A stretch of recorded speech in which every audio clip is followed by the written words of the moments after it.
Oye, Sandy, ¿te parece si este capítulo nosotros conversamos que lo queríamos terminar bien arriba y muy actual de alguna forma? Exacto. Y hay un tema que a ti hace rato te llamaba la atención que tiene que ver con la nueva maternidad, la nueva forma de ser mamá y papá. Total. Cuando empezamos el programa y empezamos a hablar, lo que justamente te comenté a vos, Michael, era me gustaría hablar de maternidad, que es como mi vida actual, y que muchas mujeres no se animan a hablar porque se ve normalmente está dejando de pasar, pero se ve un poco ficticio la maternidad. Antes no se podía exponer las emociones, no podía una mamá decir que se sentía cansada, que estaba harta, que lloraba, que estaba mal visto en el fondo, a lo mejor de que si los niños lloraban, ella dijera, basta, no aguanto más. Y hoy por hoy todo eso es un poquito más posible de decir. Y para eso traemos a un experto, chicos, que nos acompaña el día de hoy. Él es Jorge Escudero, psicólogo infanto-juvenil, docente con magíster en Psicología Clínica Infanto-Juvenil de la Universidad de Chile. Bienvenido. Muchas gracias. Hola Jorge, ¿cómo estás? Muy bien, ¿y ustedes? ¿Qué tal? Bien, súper Qué bien. bueno. Gracias por venir a nuestro funeral. No. Porque justo el último capítulo, pero bueno, un detalle. Oye, partamos hablando al tiro de esta nueva, se habla mucho, Jorge, de la nueva maternidad, de la nueva paternidad. ¿Existe efectivamente, estamos en un momento de quiebre, de cambio en las costumbres? Sí, y afortunadamente hay un momento, como dice Sandy, un momento donde uno puede reestructurar la forma de ser mamá y de ser papá. Porque en nuestra cultura muchas veces hay muchos castigos sobre los papás y las mamás. Sí. Y sobre todo sobre la figura de la mamá. A mí me pasa que yo escucho a muchos niños y niñas que han vivido dificultades en su crianza, en su día a día, y la pregunta que surge por el medio de los padres, dicen, ¿dónde estaba la mamá? Sí, Y es súper injusto porque es, bueno, el niño tiene una mamá, pero también tiene un papá y tiene una familia, tiene una escuela. Es decir, los niños y las niñas no están solos en el mundo. Hay Y un una sistema palabra que los está debe de moda, proteger. que es coparentar, porque hoy por hoy la mamá tiene que pedir permiso al trabajo para una reunión de padres. La mamá tiene que pedir permiso al trabajo porque el niño se enfermó. La mamá se tiene que levantar en la noche porque el papá trabaja al día siguiente. O sea, y eso por suerte está dejando de pasar porque hoy por hoy el papá está tomando el rol que siempre Que tendría debió que ser, tomar. obviamente. Claro. Y una palabra muy importante que me carga cuando la mamá dice, mi marido me ayuda con mi hijo. No te está ayudando, está cumpliendo su rol de ser papá. Exactamente, por eso se habla de la paternidad activa, donde no es que mi esposo me ayuda o mi pareja me ayuda, sino que somos los dos quienes estamos aquí a cargo del buque y tenemos que avanzar. Porque para niños y niñas es beneficioso tener una imagen de sus adultos significativos que estén presentes. Entonces hay varias variables culturales, afortunadamente hay muchos estudios que actualmente se publican donde se dice que hay ciertas orientaciones que hay que tener en la crianza. Por ejemplo, respecto de los castigos hacia los niños. Antes uno le pregunta, hagamos el ejercicio, ver con nuestros abuelos o nuestros papás cómo eran los castigos que se tenían. Habían castigos severos, quemaduras, a los papás cuando eran niños se les echaba de la casa si algo pasaba. Entonces la legislación protege a la infancia, se habla más acerca de este tema, pero nunca es suficiente. Porque la realidad muchas veces supera la ficción y puede ser que hay familias que quizá recién ahora se están enterando de este tema cuando se viene conversando hace mucho quizá. Jorge, ahora que hablaste, perdón, de justamente de los castigos, que me parecen terribles los castigos que habían antes, los abuelos que te daban cintazos, este tipo de cosas. Correazo. Correazos, ¿no? Oye, menos mal, yo nunca, ¿Nunca? nunca, no. ¿Nunca te pegaron? No, yo tuve una crianza Falta te hizo. muy llena, Ay, ¿cachai que te llena de dicen eso? cariño, porque Tuviste falta falto- te hizo. tuviste falto de- Por eso saliste así. Ay, No, ¿cachai? no, yo, Dicen eso siempre, vos. yo por lo menos nunca viví eso, gracias a Qué Dios. bueno, por suerte. No, yo tampoco, por suerte, pero sé que a muchas personas obviamente A mí sí les me ponían pasa. correazo bien seguido, la verdad. ¿Verdad? Sí, Uy. sí, bien fuerte. Que pensando en lo que dices tú, que es un cambio ahora, po, pero hasta no sé tanto tiempo tampoco, era como bien común. De repente cuando todo se salía un poco del control, soltaban Sí.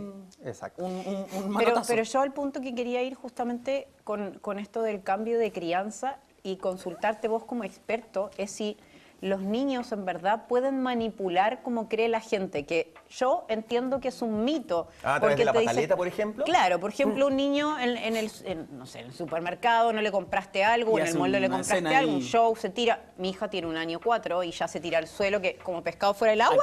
Actriz, te lo digo Grita de así. inmediato. Entonces todos me dicen, no, es porque no le pones límites, te está manipulando. Y yo, todavía no manipulan. O sea, quiero que me expliques la parte de la corteza del cerebro y todo para que la señora sepa en su casa, las que no están actualizadas. Lo que pasa es que nosotros, bueno, los berrinches, las pataletas, y hoy se habla de las explosiones de frustración, más que berrinche o pataleta. Entonces se dice que estas suceden normalmente y es esperable. Y usted si está contento, contenta, si entre los 2 y los 5 años, que es más o menos la edad de tu pequeñita, parece. 1 año 4. Ya está cerquita.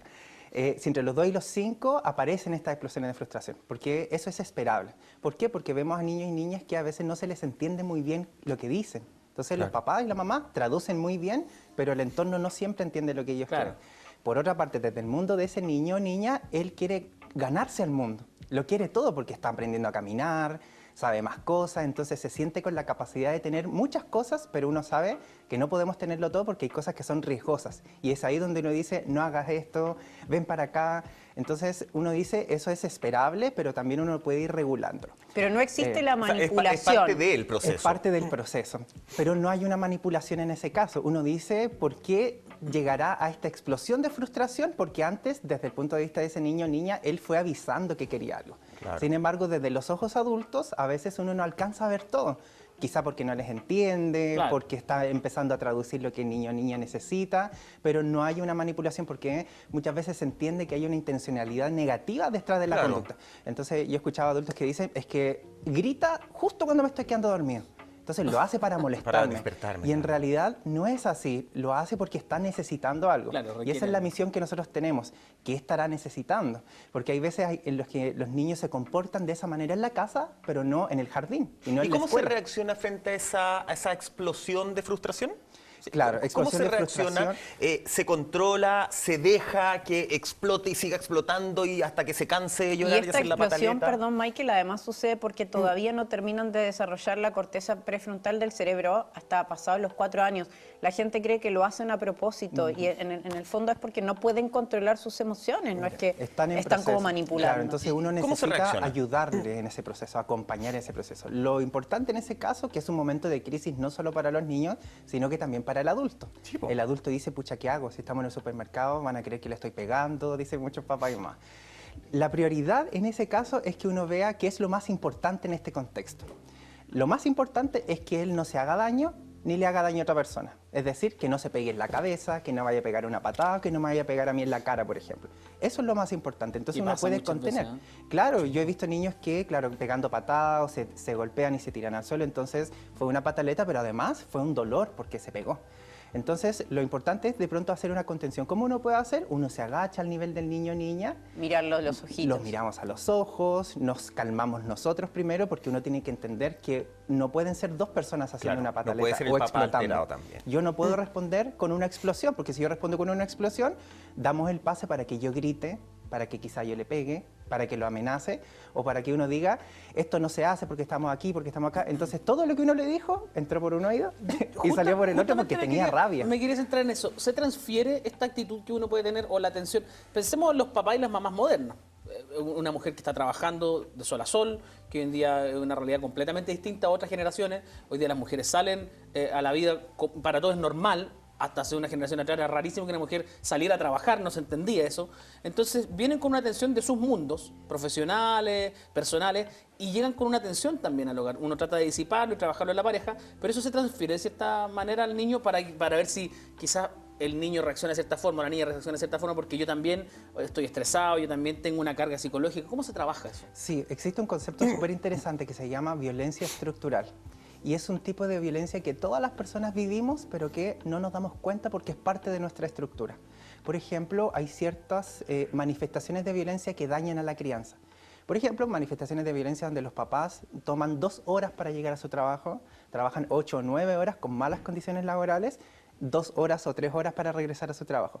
Es un papá o una mamá que está cansado, agotado y que de pronto también se siente lastimado por el medio donde está. Claro. Malas condiciones contractuales, bajos sueldos. Entonces eso hace que sea un papá o mamá que está de pronto tiene que hacer más esfuerzos para estar disponible emocionalmente para su hijo o hija. Claro. Si nosotros pensamos violencia estructural, también la cesantía, los problemas económicos son un factor de riesgo para que muchos papás tengan menos paciencia en la crianza. Total. Entonces, ahí vemos que uno puede decir es que aquí al niño y la niña lo tiene todo. Yo he visto familias, tiene piscina, tiene tenis, tiene academia, están llenos de actividades, pero de pronto no está eso que finalmente todas las personas necesitamos, tal como el agua y la comida para sobrevivir, que es el cariño, el sentarse a ver una película, Claro, el la compartir atención. cómo te fue, porque eso nos nutre. De hecho, hay estudios que muestran cómo es el desarrollo de niños que lamentablemente no han podido recibir ese estímulo, el afecto o que una mamá lo tome en sus brazos, le dé su leche. Cuando Y, ya hablan, perdón, que llega del colegio, preguntarle cómo les fue, qué pasó claro, en el día. uno puede hacer eso y lo que se ve es que cuando los niños no tienen ese estímulo, también comienzan a verse en su desarrollo físico, su desarrollo cognitivo también se comienza a ver perjudicado. ¿Se Es decir, ralentiza? ¿Tiene un poco...? se lentece. Uno para poder aprender, para prestar atención. Todo lo que nosotros estamos haciendo ahora sin darnos cuenta, memorizar, prestar atención, recordar algo, movernos, requiere que es como una mesa. Entonces todo tiene que estar equilibrado. Yo no puedo meterlo en el mejor colegio porque va a tener probablemente una muy buena estimulación desde su desarrollo cognitivo, Claro. su aprendizaje, Con la pero inteligencia el niño emocional. no puede llegar a la casa a estar solo. Entonces se Pasa desequilibra eso. Jorge, y bajo esa lógica, porque estamos hablando como de la nueva maternidad, ¿cierto? La nueva paternidad, hay familias cada vez más diversas, familias distintas, desde, no sé, hoy día es a lo mejor más normal, entre comillas, o más naturalizado que antes, que de repente el hombre sea el que se queda en la casa y la mujer es la que sale a trabajar, o familias homoparentales, lesboparentales, etcétera. Esas realidades que tienen que naturalizarse y ser comunes, pero que no son tan comunes todavía, ¿se conversan con los niños directamente? ¿Se les plantea como una realidad a conversar o se deja que fluya y que sea parte de su entorno de manera natural? Lo pienso como para relacionarse con las otras personas de familias tradicionales. Claro, de hecho uno, como tú dices, uno no habla de la familia, más bien es sugerido que uno diga las familias, porque ahí estamos todos incorporados. Una pareja es una familia, aunque decida no tener hijos, por Claro. ejemplo. Familias homoparentales, como tú decías, entonces la idea es que todo esto sí se pueda conversar en la casa, donde uno diga de pronto los roles, las funciones que cada persona tiene, porque hay que ir preparando a los niños. ¿Por qué? Porque se ve que niños y niñas, por ejemplo, de una familia homoparental, no van a tener problemas psicológicos o dificultades psicológicas porque sus papás sean homosexuales, sino que puede que hayan dificultades en ellos por la discriminación que viven del entorno. Claro. La escuela, por lo que les dicen en la calle. Sí, igual cada vez se por las está ridiculizaciones. trabajando más en los colegios como para educar en este sentido. Ahora justamente hay un Ahora, tema yo le preguntaba porque bien importante con respecto el a la otro día educación había sexual. como un debate en las redes sociales Sí. de si había que conversarlo con los niños o no. Y claro, la gente más tradicional decía, no, son muy chicos los niños, no hay que conversar esas cosas. Y hay otra gente que decía, no, en realidad hay que naturalizarlo y se naturaliza a través de la conversación. El debate surgió a través de la nueva ley del tema de la educación sexual en los colegios, porque obviamente uno quiere que haya educación sexual, que mi hijo no tenga posibilidades de que abusen de él, que lo conozca de buena fuente y bien explicado cómo se realiza todo, además de lo que yo le puedo decir en la casa y no por un compañerito. Pero el punto en cuestión y el debate que se abrió en las redes sociales estos últimos días justamente es esto. ¿Cómo hago para explicarle? Porque quieren como que el niño experimente en el fondo, por ejemplo, la situación de dos papás o dos mamás. Y hay muchos papás que no quieren que el niño lo sepa desde tan chiquito. Y obviamente otros papás sí quieren que conozca todas las diversidades, sobre todo los que son familias homoparentales, lesboparentales. Claro. Yo creo que Hay que una estar en cada oportunidad. situación igual, muy complicado. Sí, hay una oportunidad porque las familias a veces piensan que hablar de sexualidad, muchas veces me han dicho, y yo no quiero que a mi hijo le digan cómo poner un condón. Entonces creen que hablar de sexualidad es solamente eso. Que es sexualizar de inmediato a los Claro, niños. como la genitalidad. Entonces incentivar, sí, claro. es parte eso, saber cómo usar los métodos anticonceptivos, saber cuáles son, pero la sexualidad de hecho uno la comienza a hablar desde antes que los niños lleguen al mundo. Cuando la mamá sabe que está esperando un bebé, de pronto ya comienzan a formarse una idea de su bebé. Va a ser niño, va a ser niña, qué gustos tiene. Cuando les compramos a nuestras amigas que están embarazadas la ropa con colores. Entonces ya hay una significación. Uno dice, bueno, los colores son variados, no señalan específicamente algo masculino o femenino, pero ya hay una idea que estamos formando. Es decir, hablar de sexualidad no es hablar solamente en la adolescencia para explicarle cosas específicas de la sexualidad o del pololeo, sino que parte de antes. Entonces, muchas veces cuando los papás conocen que esto es más amplio y que es natural, uno ya comienza a tener un espacio para poder hablar de estos temas. Y es que es positivo y qué bueno que ahora se hable también, que se debata en torno a ese tema. Jorge, un tema nada que ver a lo que estábamos hablando, pero ¿por qué pasa que el niño explota sobre todo con la mamá? Porque sale afuera, se porta mal, se porta bien con la tía, con la abuela, en el colegio, con el papá cuando se queda, se porta muy bien. Llega la madre, se porta pésimo. Y se funde. ¿Por ¿Cómo qué se pasa? fundió? Se fundió con la mamá. Mira, vamos a hacer un ejemplo. Justo de esto hablé ayer, en una relatoría que di. Vamos a imaginar que compramos un termoeléctrico y se nos echó a perder el termoeléctrico. Entonces nos dicen, ¿a dónde vas a ir a reclamar? Y nos dan dos opciones. Tú puedes ir a reclamar que el termo te salió malo donde tu vecina, o puedes ir a la empresa donde tú compraste el termoeléctrico. No, pues la ¿A dónde empresa. vamos? A la Yo ni empresa. converso con mis vecinos, a la empresa. Claro. Obvio que está la No empresa. converso con mis vecinos. Mala onda tu vecino, ¿Por ¿por qué, qué? Michael, tú irías a la empresa y por qué no hablas con tu vecino o vecina si es tan simpática esa persona, si está cerquita? Pero es que en el fondo en la empresa es donde lo compré, po. O sea, la empresa te va a dar una respuesta. Claro. Está obligada o tú sientes que te va a dar una respuesta. Entonces, en la crianza pasa algo muy parecido. Los niños y las niñas van donde esa persona, donde él o ella sabe que va a recibir una respuesta. Ah, ¿Sí? mira. Donde él sabe que va a recibir un abrazo, una contención.